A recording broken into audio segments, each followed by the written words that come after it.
రెండు points sir. శాసనసభ్యులు అన్ని పాయింట్లు చాలా చక్కగా చెప్పారు. డిప్యూటీ మినిస్టర్ గారు చెప్పినట్టుగా ఆకస్మిక తనిఖీలు అనేవి చాలా ఇంపార్టెంట్ అండి. ఎందుకంటే సీఎం గారమ్మా, డిప్యూటీ చీఫ్ మినిస్టర్ గారు, సారీ అండి, క్షమించండి. ఎందుకంటే ఏపీఓలు, ఈ టెక్నికల్ అసిస్టెంట్స్, ఈ ఫీల్డ్ అసిస్టెంట్స్ ముగ్గురు ఒక గ్రూప్ కింద ఫార్మ్ అయ్యి ఖచ్చితంగా కొన్ని కోట్ల రూపాయలు దోచేయడం జరిగిందండి. అది ప్రత్యక్షంగా జరుగుతున్నా కూడా ఏమీ చేయలేని పరిస్థితిలో ఉన్నామండి. ఇంకొకటి ఏంటంటే జాబ్ కార్డ్స్ కూడా గత 5 ఏళ్లలో అర్హత లేని వాళ్లకు కూడా ఇచ్చి వాళ్ళు ఇంకో పని ఏదో వెళ్ళిపోతున్నా కూడా వాళ్ళ చేత ఇక్కడ పని చేయించినట్టుగా మస్తర్లు వేయడం, గర్భిణీ స్త్రీలకు కూడా మస్తర్లు వేయడం. ఈ సోషల్ ఆడిట్ గురించి అడిగితే ఏమంటున్నారంటే ఈ ఏడాది పనిచేస్తామండి, ఏడాదికి ఒకసారే సోషల్ ఆడిట్ అవుతుంది కాబట్టి మళ్ళీ వర్షాలు వస్తాయి, మళ్ళీ కప్పడిపోతుంది, నీళ్ళు నిండిపోతాయి కాబట్టి ఎవరికి కనిపించదు. కాబట్టి ఇది ఏంటంటే ఒక లూప్ హోల్గా వాడుకొని ఖచ్చితంగా చాలా అవినీతి జరుగుతున్నది. కాబట్టి సోషల్ ఆడిట్స్ మీద ప్రత్యేక దృష్టి పెట్టమని, అలాగే అందాల్సిన పేదవాళ్ళకి ఖచ్చితంగా 300 రూపాయలు అందట్లేదండి, 100 దినాలు పని రోజులు కూడా రావట్లేదు. కాబట్టి దాని మీద ప్రత్యేక దృష్టి పెట్టాల్సిన అవసరం ఉంది. కాబట్టి దాని మీద ప్రత్యేక శ్రద్ధ వహించమని కూడా మన ఉప ముఖ్యమంత్రి గారిని కోరడం జరుగుతున్నదండి. ధన్యవాదాలు. కొలుకుపూడి శ్రీనివాసరావు.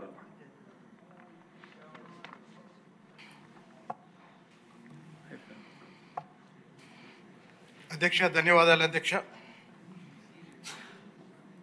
రాష్ట్ర వ్యాప్తంగా ఈ ఉపాధి హామీకి సంబంధించి వచ్చిన ముఖ్యంగా ఫీల్డ్ అసిస్టెంట్ల ఆధ్వర్యంలో జరిగే అవినీతికి సంబంధించిన ఈ చర్చలో తిరువూరు శాసనసభ్యునిగా నా విజ్ఞప్తి, మా తిరువూరు నియోజకవర్గంలో 77 మంది ఫీల్డ్ అసిస్టెంట్లు ఉన్నారు.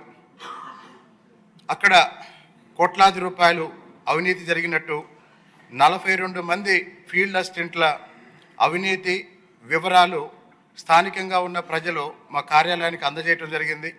దయచేసి మొత్తం 77 మంది ఫీల్డ్ అసిస్టెంట్ల పనితీరు మీద శాఖాపరమైన విచారణ జరిపించాల్సిందిగా మీ ద్వారా గౌరవ ఉప ముఖ్యమంత్రి పవన్ కళ్యాణ్ గారికి విజ్ఞప్తి చేస్తున్నాను అధ్యక్ష. ధన్యవాదాలు. ఒక బీజేపీ ఆయన మాట్లాడారు, ఉన్నదిద్దరు అందరూ మాట్లాడతారా? పెద్దలు పవన్ కళ్యాణ్ గారికి సమాధానం చెప్పే ముందు చిన్న మనవి నా సైడ్ నుంచి ఏంటంటే, ఈ జిల్లాల విభజన సమయంలో పశ్చిమ గోదావరి జిల్లా ఒక ఎగ్జాంపుల్గా తీసుకుంటే మా వెట్లాండ్ అంతా పశ్చిమ గోదావరి, కొంత డ్రైల్యాండ్ ఏలూరు జిల్లాగా మారింది. అక్కడ ఏలూరు జిల్లాకి ఎన్ఆర్జీఎస్ పనుల నిమిత్తం నియోజకవర్గానికి 16-17 కోట్లు, మా పశ్చిమ గోదావరి జిల్లాకి కేవలం 4.5-5 కోట్లు మాత్రమే రావటం జరిగింది. అలాగే కొన్ని చోట్ల ఆ విడిపోయిన జిల్లాల్లో కొందరికి అతి న్యాయం, కొందరికి అన్యాయం జరిగింది. సో అంటే గతంలో అయితే ఇబ్బంది లేదు. ఇంకా జిల్లా పరిషత్, ఒక్క నిమిషం ఆగండి, అది అన్యాయం అని కాదు, నేను చెప్పేది అంటే చెప్పనివ్వండి, మీరు ఇంటర్ఫేర్ అవటం కాదు, మంత్రి గారికి చెప్తున్నా. సో ఇక్కడ జిల్లా పరిషత్ ఒకటే ఉంది, ఇంకా జిల్లా పరిషత్ ఒకటే ఉంది. కాబట్టి అది ప్రెసిడెంట్ అసెంట్ ఇంకా రాలేదు కనుక ఆ అసెంట్ వచ్చే వరకు ఏదైనా కనీస న్యాయం, ఎందుకంటే అక్కడ ప్రజలే ఇక్కడ ప్రజలే, కనీస న్యాయం, మరి అతివృష్టి అనావృష్టి కాకుండా, అంటే జిల్లా ఒకటిగానే ఉంది. కాబట్టి ఇప్పుడు డ్రై జిల్లా వాళ్ళు ఇప్పుడు ఇదిగో ఇలా మాట్లాడే వాళ్ళు మాట్లాడుతున్నారు, అది ఒక అభ్యర్థన.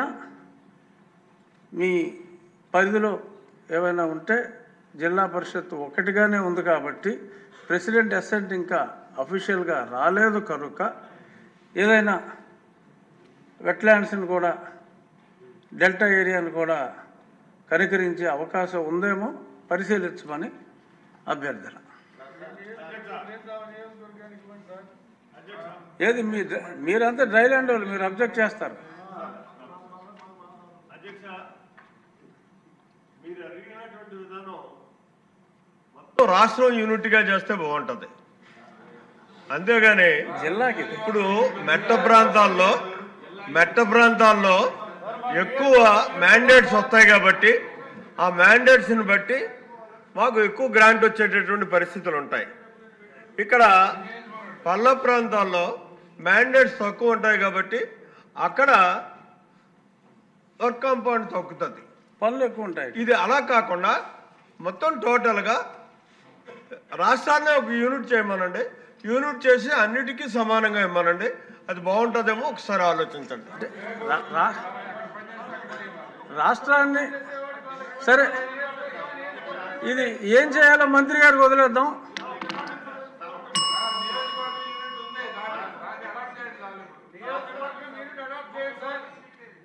ఇదేదో తేనెతోటి కదిపినట్టుగా ఉంది కానీ వద్దు. గౌరవనీయ మంత్రివర్యులు ఇక్కడ ఒకటే పాయింట్ ఏంటంటే జిల్లా పరిషత్ ఇంకా సెపరేట్ అవ్వలేదు, ఒకే జిల్లా పరిషత్తుగా ఉంది కనుక మాట్లాడటం జరిగింది. సరే ఒకళ్ళు దేశం అనొచ్చు, ఇంకొకళ్ళు రాష్ట్రం అనొచ్చు, ఇంకొకళ్ళు దేశం అనొచ్చు.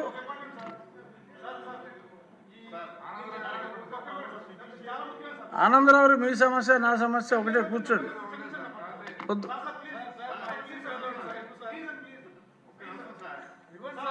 ఎవరికి ఇవ్వాలి? మీ ఇద్దరులో ఎవరో ఒకళ్ళు కూర్చుంటే ఒకళ్ళు మాట్లాడతారు, ఇద్దరు ఒక నిమిషం అంటే. ఆనందరావు ముందు మీరు మాట్లాడండి. ఈ ఎన్ఆర్జీఎస్కు సంబంధించి అంబేద్కర్ కోనసీమ జిల్లాకు సంబంధించి జిల్లా యూనిట్ ఉమ్మడి జిల్లా చేసినా చేయకపోయినా ఎందుకు బాగా తక్కువ వస్తుందంటే అధ్యక్ష, వీడ్ రిమూవల్ కానీ జంగిల్ క్లియరెన్స్ కానీ గతంలో 2014-19లో ఉన్న కొన్ని వర్కులు ఈవేళ లేవు అధ్యక్ష. అవి వెంటనే పెడితే కనుక మ్యాక్సిమం ఇక్కడ కూడా కవర్ అవుద్ది అధ్యక్ష.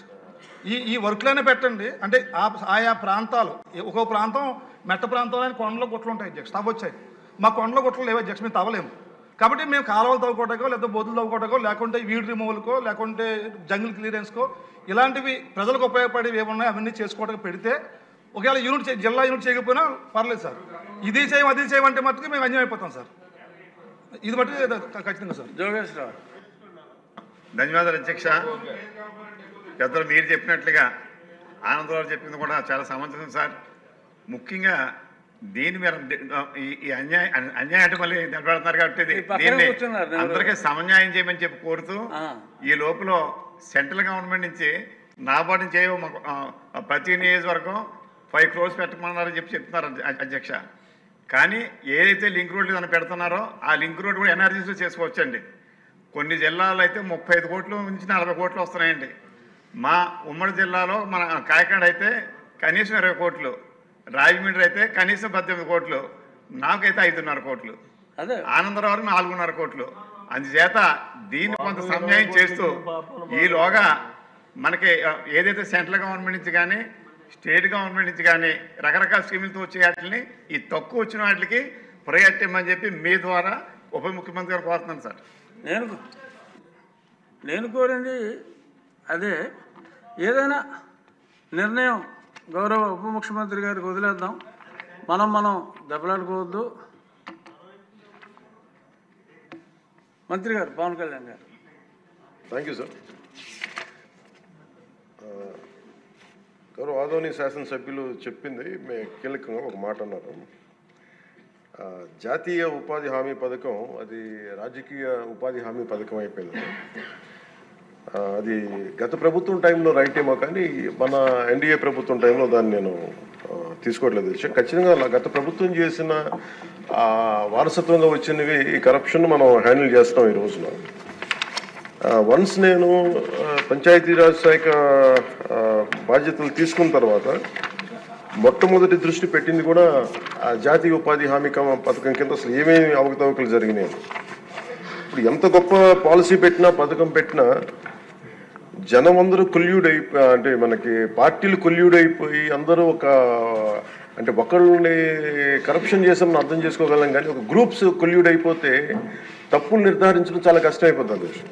ఇప్పుడు ఇందాక ఉదాహరణకి మేము రాగానే ఫస్ట్ చాలా ఎక్స్టెన్సివ్గా కూర్చున్నాం, ముఖ్యంగా ఈ సోషల్ ఆడిట్ డైరెక్టర్ తోటి ప్రిన్సిపల్ సెక్రటరీ గారితో కూర్చున్నప్పుడు వరుసగా చాలా ఆల్మోస్ట్ 1-2 months రివ్యూ తర్వాత సోషల్ ఆడిట్ డైరెక్టర్ ఎవరైతే జాతీయ ఉపాధి హామీ పథకంలో అవకతవకలు ఎవరైతే చేస్తున్నారో వాటిని జరగకుండా నిలువరించాల్సిన వ్యక్తి అతనే అవినీతికి పాల్పడ్డాడు అధ్యక్ష. అందుకని వెంటనే అతన్ని తీసి పక్కన పెట్టేసి, అవి కాకుండా మేము తీసుకున్న ఇమ్మీడియట్ చర్యలు ఏంటంటే అధ్యక్ష, ఒకటి మేము ఈ social audit, vigilance cell, quality control ముగ్గురు కొత్త వాళ్ళని పెట్టాం అధ్యక్ష. కొంచెం ఎఫెక్టివ్ పీపుల్ని పెట్టాం. ఇప్పుడు ఉదాహరణకి సోషల్ ఆడిట్ని ఒక 2 months బ్యాక్ పెట్టాం, చాలామందిని సార్ట్అవుట్ చేసి వన్ హూ ఇస్ కేపబుల్ అలాంటి వ్యక్తిని పెట్టాం అధ్యక్ష. అలాగే విజిలెన్స్ సెల్కి చీఫ్ విజిలెన్స్ ఆఫీసర్ని పెట్టాం, 5 months అయింది. అలాగే headed by chief quality control engineer పెట్టాం అధ్యక్ష, సీనియర్ మన రిటైర్డ్ ఇంజనీర్ ఒకరిని పెట్టాం. మేము చేశాక మేమేం చాలాసార్లు ఉదాహరణకి 2024-25లో అబ్జెక్షనబుల్ ఎక్స్పెండిచర్ అంటే ఇది అవినీతికి దారి చూపిస్తున్నాయని చెప్పి దాదాపు 250 కోట్ల అవినీతి జరిగింది అని చెప్పేసి సోషల్ పీపుల్స్ ఆడిట్ ఫోరం నుంచి మనం దాదాపు ఇప్పటికీ 546 మండలాల్లో మనం సోషల్ ఆడిట్ చేసాం ఇప్పటిదాకా ఆడిట్ ఫోరం. ఇంకొక మిగతా మండలాలు 660లో 546 చేసాం అధ్యక్ష. మార్చి 31కి అయిపోతుంది. దాంట్లో 24-25కి 250 కోట్ల అవినీతిని ఉంది అనేది చేశారు ఇదంతా. కానీ ఇది ప్రాజెక్ట్ డైరెక్టర్ పీడీ చూసిన తర్వాత 71 కోట్ల మటుకే out of 250 crores only 71 crores recover చేయాలి అనేది ఆయన ఆర్డర్ చేశారు. దేనికంటే గౌరవ సభ్యులందరూ చెప్తున్న దాంట్లో మనకు అవినీతి జరిగిందని తెలుసు. అక్కడ అందరూ మస్తర్లో ఫాల్స్గా చేశారు, పనులు చేయకుండా రిజిస్టర్ చేసుకున్నారు, లేదంటే జేసీబీలు పెట్టి చేశారు, ఇవన్నీ ఉంటాయి. కానీ ఎక్కడా కూడా ప్రూఫ్కి దొరకవండి. సో దానివల్ల just lack of evidence only out of 250 crores only we could recover. అంటే రికవరీకి ఆదేశం చేసింది 71 కోట్లు. As on now 75.84 lakhs have been recovered అధ్యక్ష. అంటే 250 కోట్ల అవినీతి జరిగిందని గుర్తింపబడింది, కానీ సరైన సాక్ష్యాధారాలు లేకపోవటం వల్ల ఓన్లీ 71 కోట్లకే రికవరీ చేయాలన్నది ప్రాజెక్ట్ డైరెక్టర్ వాళ్ళ బాధ్యత అది. సో దాని నుంచి 75.84 లక్షలు యాజ్ ఆన్ చేశారు. ఇంకా still we have enough time అధ్యక్ష. కానీ దీన్ని ప్రతి చాలా లోతుగా దీన్ని చేస్తున్నాం and we have a very good team which will take it forward. ఇంకా 2 మీరు అడిగింది అధ్యక్ష,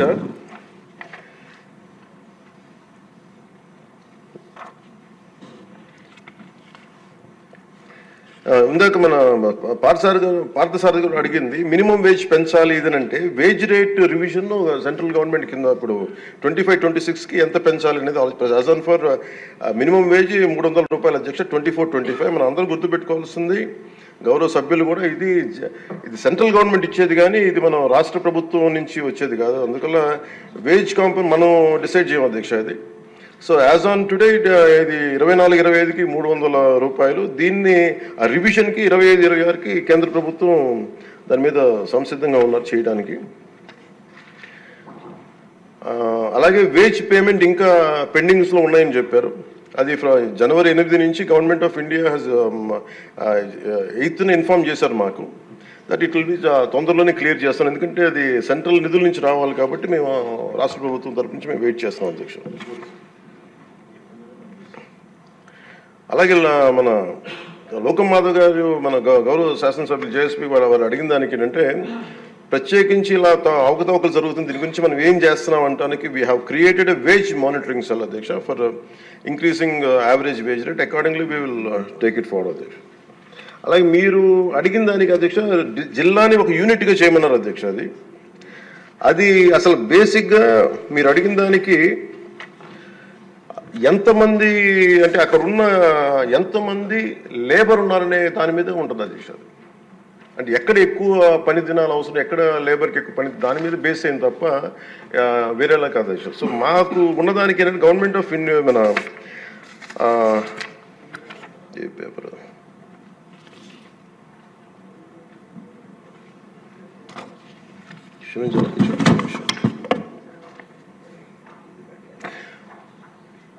మన్రేగాలో material component is decided as per the labour turnout in the district. District as a యూనిట్లో ఒక 60-40 రేషియో ఉంటుంది న్యూ డిస్ట్రిక్ట్లో. సో దాన్ని మేము ఒకసారి చూసి మీకు తెలియజేస్తాం అధ్యక్ష. ఖచ్చితంగా we will take it into consideration when we go to Delhi also will take it forward what are the honourable members raise the question they have raised.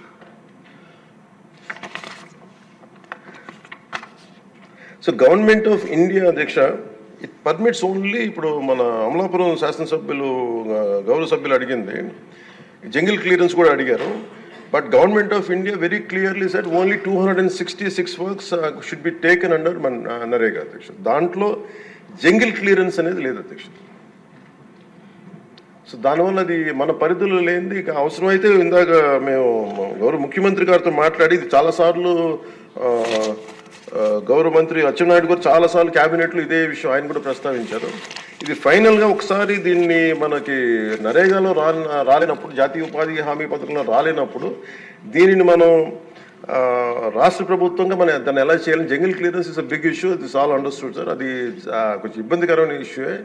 అది గౌరవ మంత్రి అచ్చెన్నాయుడు గారు చాలా పర్యాయాలు అది తెలియజేశారు ముఖ్యమంత్రి గారికి కూడా. ఇది ఒకసారి క్యాబినెట్లో కూర్చొని అది డిసైడ్ చేస్తాం, తెలియజేస్తాం అధ్యక్ష. Thank you.